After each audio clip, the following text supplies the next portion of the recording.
We gaan een actie opzet en dat is de Naïers skiterij.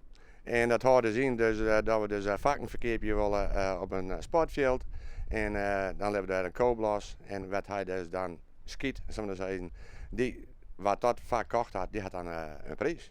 Wat er sowieso gebeuren gaat, is dat de koop schieten gaat in die 5000 door ons verkochte vakken.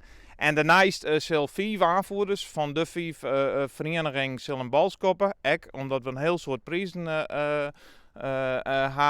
En we zijn al bezig met een aantal prominente Friezen, dat die ook aanwezig zullen zijn op deze dag.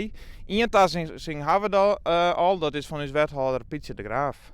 Dus die zal sowieso aanwezig zijn. Dit doen we samen met Oostergo, Arnhem en Holwert Internaat en dan Rap de Boys.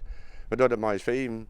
En dan kunnen we een beetje groter maken, kunnen we meer aandacht aan gaan. En zo proberen we dus ook wat meer laten te verkepen, kunnen de prijs een beetje hoger maken. En dan hoop je dat met z'n allen een geweldige actie wordt. De samenwerking is ontstaan, dat is al een paar jaar. Hier hebben wij wat een samenwerking als voorzitters, of samenwerking, we komen wel eens bij elkaar. Dan zetten we gewoon bij elkaar van, nou jongens, hoe doe je hem dit, hoe doe je hem dat. Maar de kantine of mijn trainers of hoe dan ook maar. Contributies, wat betaalt die en wat betaalt die. Op die manier zetten we wel eens bij elkaar van, nou jongens, hoe doe je hem dit en hoe doe je hem dat. Het probleem, financieel, komt er dus op dit moment gewoon niks binnen. Natuurlijk, de contributies gaan wel trouw, de sponsorgeld gaan wel trouw, maar we hebben heel grote kosten. En we moeten ook een lange termijn zien. En als er dus nog niks binnenkomt, dan missen we dat ook voor de komende jaren. Dan kun je dus niks doen. En daarom willen wij graag dus, deze actie opzetten. Uiteindelijk gaan wij gewoon voor een hele succesvolle actie. Ons grote doel is eigenlijk zien wat verbinding dwang kan eigenlijk met de 4 verenigingen. De manier waarop wij nou bezig zijn en hoe we dit nou wijzetten. Ik denk dat dat een heel mooi signaal is gewoon naar iedereen daar steeds maar. Financieel hebben we eigenlijk net echt een doelstelling aangepraat. We hebben gekeken zijn we die 4000 vakken verkeerpje.